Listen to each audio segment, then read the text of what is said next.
Hello, my name is Ken Rafter. My partner Chris Romaglia and myself will be walking you through how we are going to propel our curriculum into the 21st century. The purpose of our curriculum revision is to provide students with the necessary skill set that will enable them to become contributing members of society within the year in which they graduate from high school. Primarily, the focus will be to align our curriculum with the current 21st century skills proposed by the NJSLS. We want to ensure that the curriculum meets and exceeds state standards. First and foremost, the standards set by the state of New Jersey are simply that. They are standards. They're baselines for our students to meet.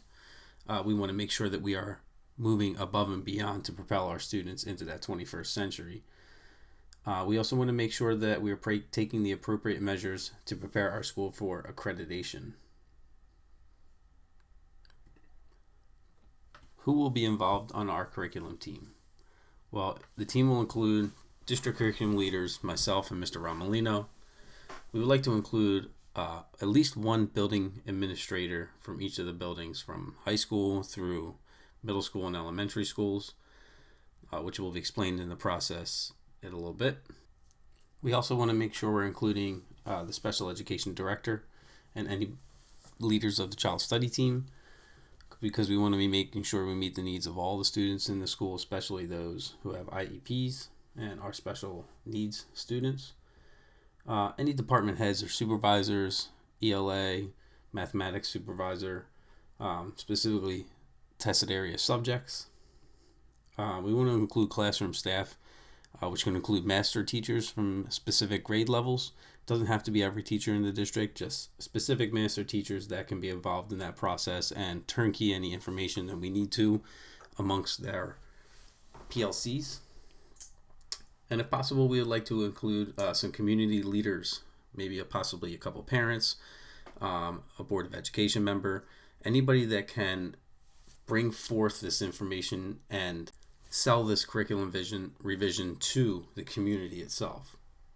We also want to create transparency in the process of curriculum revision because we want our community to know that we're here for our students, and if there's any questions that need to be asked or anything that we need to answer to meet the needs of the students within this community. Okay, so what are our expectations for this curriculum revision?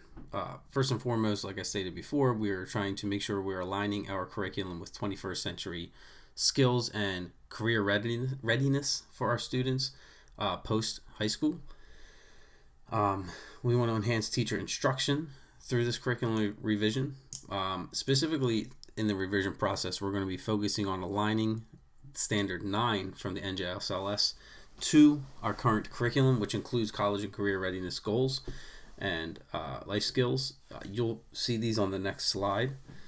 We want to identify and utilize tools for teachers to assess and monitor progress for student achievement throughout the. A few of these programs are already used in our content areas like map testing, Apex Learning, and Alex. These are adaptive softwares that teachers use to provide assessments to students and also note the deficiencies. And this software also adapts to student learning and poses more rigorous questions as students begin to advance in the learning process. Another piece of software that we're looking to utilize more often is Linkit. It's a web-based data collection system which houses information regarding student achievement on state testing and formative assessments within the district. We also expect to create a unified and aligned curriculum by utilizing backwards design model and a spiral curriculum design. Through backwards design, we're going to focus on specific goal sets and work backwards from those goal sets. And with a spiral curriculum, we want to make sure certain skills and concepts are taught within each grade level and taught with increasing rigor through those grade levels. We also want to foster student learning and engagement throughout the entire process and prepare them for a future post-high school, as stated before. Here's what I was referencing earlier with Standard 9 from the NJSLS. Specifically standards 9.1, 9.2, and 9.3. These standards can be found on the NJDOE website, which a link will be provided on the preference slide at the end.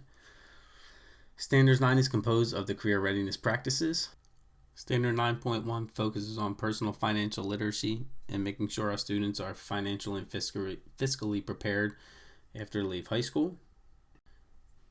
9.2 focuses on career awareness and outlines the importance of knowing specific interests and utilizing those interests to drive their career. And 9.3 focuses on career and technical education. Just to give everybody a background, these were data points pulled from the New Jersey State report card for our district. Figure 1.1 focuses on our graduation rates for cohort 2018, the 4-year, and 2017, 5-year rate. And you can see that our graduation rate is 76%. The target for the state is 77%, which shows that we are still not meeting our target. We've been a focus school for a number of years. The statewide graduation rate is 90%. So we're almost 24% below the state standard for cohort 2018. Cohort 2017, again, we're roughly 80%. The annual target is 84, which puts us nearly 5% below that. And the statewide graduation rate for that cohort is 92.4%. The reason I bring up these data points is because this directly correlates to post-secondary enrollment rates. Again, these are pulled from the NJDOE state report card.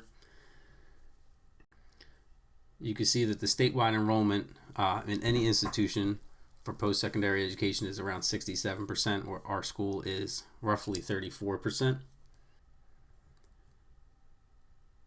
This next slide will show how students perform on benchmark tests, such as the PSAT, and SAT, and ACT. And in figure 1.3, you can clearly see in the third column how our students are performing, or what percentage of our students are performing at or above the benchmark. For grade 10, for example, for the PSAT, you're looking at 37% of our students are performing at or above, where the statewide average is 61%, and this is for college readiness. Similarly to SAT reading and writing, again, you can see set 27% as opposed to 69%. The figures are there to look at. And the main point here is that our students are not prepared adequately to move on to college after high school. This is why we want to infuse these college and career readiness standards and make sure they're implemented into our curriculum. What does all this mean for our students? To point back to the NJDOE, they cite a resource from Career Readiness or careerreadynow.org, and they quote, "The United States now trails many nations in achievement and attainment in secondary and post-secondary learning. Increasingly, there is evidence of a mismatch between employers' needs and the knowledge and skills of the current and future workforce on display in employment figures and reports for business and industry leaders. They also state a career-ready person has a good understanding of their interests, talents, and weaknesses, and a solid grasp of the skills and disposition necessary for engaging in today's fast-paced economy. We want to make sure our students are prepared for this world in which they will soon be entering." I'm going to briefly go over the timeline of this process.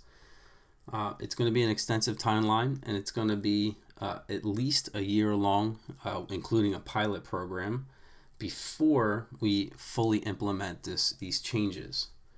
And we hope that we'll start to begin seeing changes at the end of the first year of the pilot year. We're going to begin the curriculum revision process in the early summer as soon as school is dismissed. We want to make sure that we develop our curriculum team, contact those team members, and make sure that they are involved in this process. And we want to start disseminating tasks, assigning breakout teams, and outlining goals within those teams. By the early summer, we want to make sure we have a review of our current curriculum. We want to make sure the state standards are aligned with the current curriculum and outline any deficiencies that we note in our current curriculum. By the midsummer and early August, we want to make sure that we're starting the alignment process, infusing those 21st century curriculum skills and content and standards. By the end of the summer, which is approximately the end of August or early September, we want to begin creating assessments aligned with those goals, those long-term goals that we'll be identifying as part of the process. At the beginning of the school year, we want to make sure we meet with the entire staff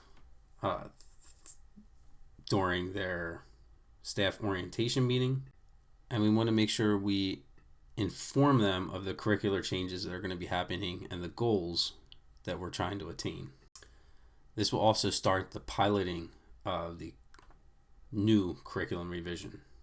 We want to make sure that we also ask staff to look out for any deficiencies that they note within the revision process.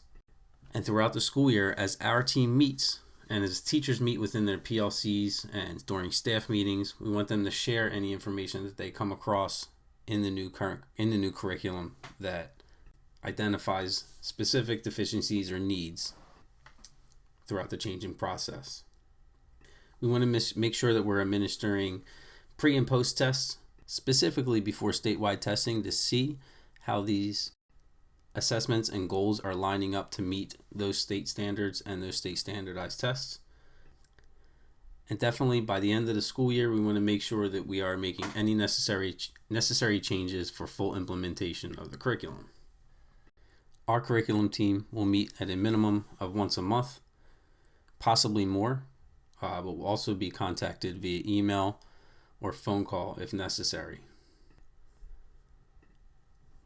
We want to make sure that this curriculum is being implemented with fidelity, and by doing so, we want to make sure that we're providing appropriate professional development to our staff members, specifically focused on the alignment of 21st century skills in the classroom.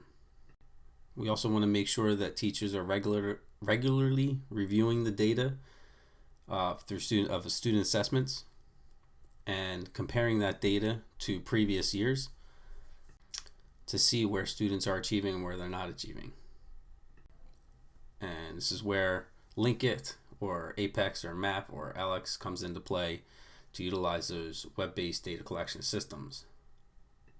And again, we want to make sure we are identifying our students with needs, special needs, and our at-risk students as well. And lastly, how are we going to execute the program? Again, at the beginning of the year, we're going to make sure we disseminate this information to the staff through their staff orientation meetings at the very beginning of the school year, ongoing professional development, as well as staff meetings where administration will disseminate information or team members will disseminate information.